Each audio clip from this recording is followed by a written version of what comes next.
Opioid abuse, as we know, has become a national epidemic, and Kentucky is actually one of the places in which we see that, especially even more so, as one of the biggest problems in the country is here in Kentucky. So we have a responsibility to try and combat that. In a large sense, it's a problem we created over the number of years since we're often prescribing these medications. So it's important that we understand addiction better and understand how we can prescribe opioids and care for people's pain responsibly.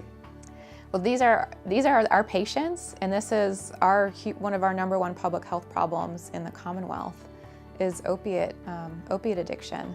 And so it just makes sense that we are doing the best to help our population and the people that we treat here at UK.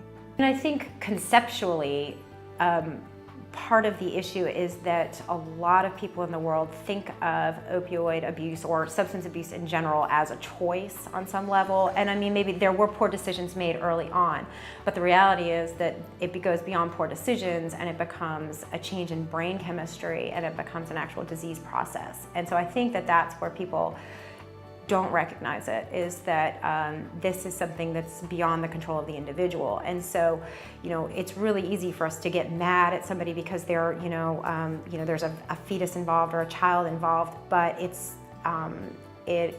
truly is a disease. And so they're coming for help, just like somebody who has poorly controlled type 1 diabetes, etc., needs medical care.